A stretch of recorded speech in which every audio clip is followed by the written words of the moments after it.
जब हमारे हड्डियों में कोई समस्या होती है, जैसे हड्डी का फ्रैक्चर हो जाना या हड्डी टूट जाना या किसी प्रकार का हड्डी में दर्द होना, जब ऐसी कोई समस्या होती है तो हम एक डॉक्टर के पास जाते हैं। फिर वो डॉक्टर हमें एक्सरे कराने की सलाह देता है और हम एक्सरे करवा के आते हैं। लेकिन क्या आपको पता है कि एक्सरे कराने में क्या प्रक्रिया होती है और जो एक्सरे करता है उसे क्या कहते हैं, और उसे जो भी कहते हैं उसे बनने के लिए क्या पढ़ाई करनी पड़ती है, और जो एक्सरे करने वाला व्यक्ति होता है वो कितना कमाता है। तो नमस्कार दोस्तों, मेरा नाम है श्याम किशोर। आज की वीडियो में आपका स्वागत है। आज की वीडियो में हम एक्सरे टेक्नीशियन के बारे में बात करेंगे।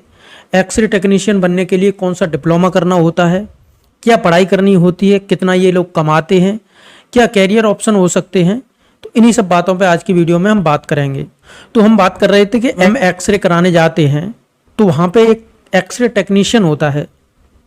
वो क्या करता है, मरीज को लिटा देता है और उससे मशीनों के द्वारा एक विशेष प्रकार की किरणें उसके शरीर से पास कराता है, और उन किरणों की रीडिंग जो होती है, उनकी जो छवि होती है यानी उनकी इमेज होती है, उसे कंप्यूटर पर ले लेता है। फिर उसे एक प्लास्टिक के शीट पर प्रिंट करके हमें दे देता है।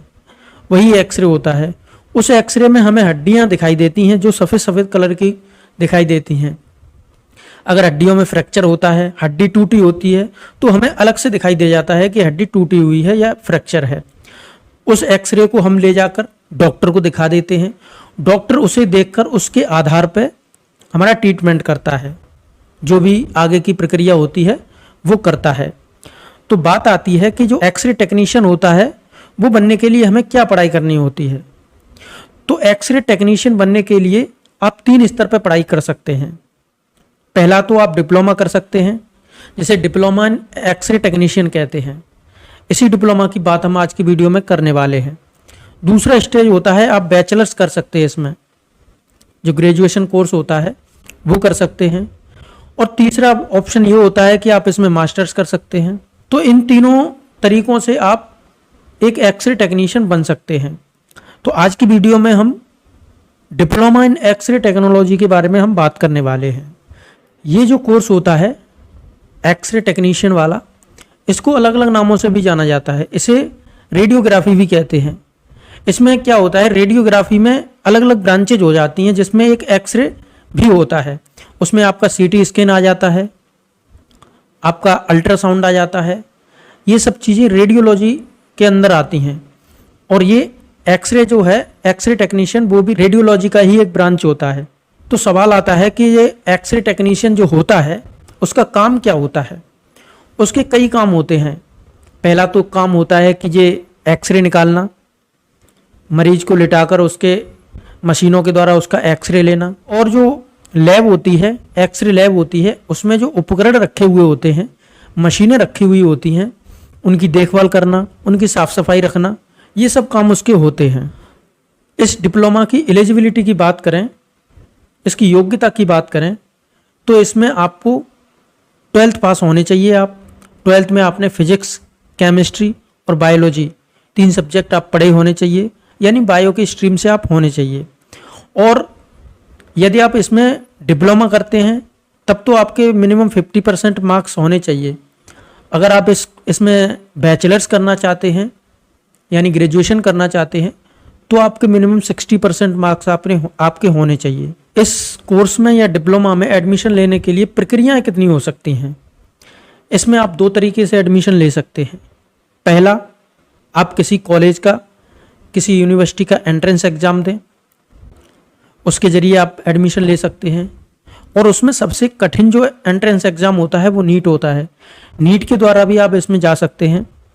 और जो अलग अलग यूनिवर्सिटीज़ होती हैं, कॉलेज होते हैं, जो अपने अपने एंट्रेंस एग्ज़ाम कराते हैं, उन्हें पास करके आप उनमें एडमिशन ले सकते हैं। और दूसरा रास्ता ये है कि आप डायरेक्ट एडमिशन ले सकते हैं। जो कुछ प्राइवेट कॉलेजेस होते हैं, प्राइवेट यूनिवर्सिटीज़ होती हैं, वो सीधे सीधे एडमिशन भी देती हैं। जैसे 12th में आपके मार्क्स अच्छे हैं तो आपको सीधे सीधे एडमिशन मिल जाता है। दिक्कत ये होती है कि उसमें फ़ीस थोड़ी ज़्यादा लगती है। और जब आप एंट्रेंस देकर एडमिशन लेते हैं, एंट्रेंस पास करके एडमिशन लेते हैं, जब आपको कोई गवर्नमेंट कॉलेज मिल जाता है तो आपकी फ़ीस मिनिमम होती है, बहुत कम फीस में आपको ये पढ़ाई करने को मिल जाती है। तो कुछ मेन एंट्रेंस एग्ज़ाम हैं जिनके बारे में हम बात करें, जैसे AIPMT all India post graduate medical entrance exam, NEET है, और जो अलग अलग यूनिवर्सिटीज़ हैं वो अपने अपने एंट्रेंस कराती हैं। अगर हम इसमें बेस्ट कॉलेज की बात करें कि कौन कौन से कॉलेज हो सकते हैं जिनमें आप पढ़ करके अच्छी तरह से डिग्री हासिल करके आप ठीक ठाक जॉब कर सकते हैं और ये काम आप ठीक ठाक कर सकते हैं, तो पहला तो है AIIMS AIIMS all India institute of medical science. ये सबसे हाईएस्ट कॉलेज है। इसमें एडमिशन के लिए आपको नीट में अच्छी रैंक हासिल करनी होगी, तब आपको इसमें एडमिशन मिलेगा। और है Christian medical college, national institute of mental health and neuro science Bangalore, Sanjay Gandhi post graduate institute of medical science Banaras Hindu university, King George medical university, Kasturba medical college, Saint John's medical college. ये थोड़े से कुछ कॉलेज हैं जो टॉप कॉलेज हैं, उनमें आप admission ले सकते हैं। ये डिप्लोमा कोर्स आपका 2 साल का होता है। और इसके अगर सिलेबस की बात करें, इस 2 साल के दौरान आपको क्या क्या पढ़ने के लिए मिलेगा। फर्स्ट ईयर में आपको पढ़ने के लिए मिलेगा English, human anatomy and physiology, radiology physics, general physics and computer diagnostic radiology, X-ray machine maintenance, medical ethics and patient care, X-ray films. X-ray film होती है, उसे कैसे बनाया जाता है, क्या प्रोसेस होता है, ये आपको पढ़ने के लिए मिलेगा आपको। फिर आप सेकंड ईयर में आएंगे तो सेकंड ईयर में आपको क्लिनिकल रेडियोलॉजी के बारे में पढ़ाया जाएगा, इक्विपमेंट्स के बारे में पढ़ाया जाएगा, कौन कौन से इक्विपमेंट्स उसमें यूज़ होते हैं और उनका रखरखाव कैसे किया जाता है, ये आपको पढ़ाया जाएगा। कॉन्ट्रास्ट स्पेशल रेडियोग्राफी प्रोसीजर के बारे में पढ़ाया जाएगा, क्वालिटी कंट्रोल एंड रेडियोलॉजी के बारे में आपको पढ़ाया जाएगा। तो ये तो हो गया इसका सिलेबस। अब इसके जॉब कैरियर ऑप्शन की बात करें, इसमें आपका स्कोप क्या है, इसे करने का फ़ायदा क्या होगा, तो इसमें बहुत से स्कोप हैं। पहला तो आप इसे करने के बाद एक्सरे टेक्नीशियन बन जाते हैं, आपकी डेजिग्नेशन हो जाती है, आप एक एक्सरे टेक्नीशियन बन जाते हैं। एक्सरे टेक्नीशियन के तौर पे आप जब काम करते हैं किसी हॉस्पिटल में या किसी पैथ लैब में काम करते हैं, तो उसमें जब आपको ठीक ठाक एक्सपीरियंस हो जाता है, आपने अच्छे से पढ़ाई की होती है, तो 4 से लेकर 5 लाख पर ईयर तक आपको इसमें सैलरी मिल सकती है। आप कंसल्टेंट रेडियोलॉजिस्ट के रूप में आप काम कर सकते हैं, उसमें भी 5 से 6 लाख आपको सैलरी मिल जाती है साल की।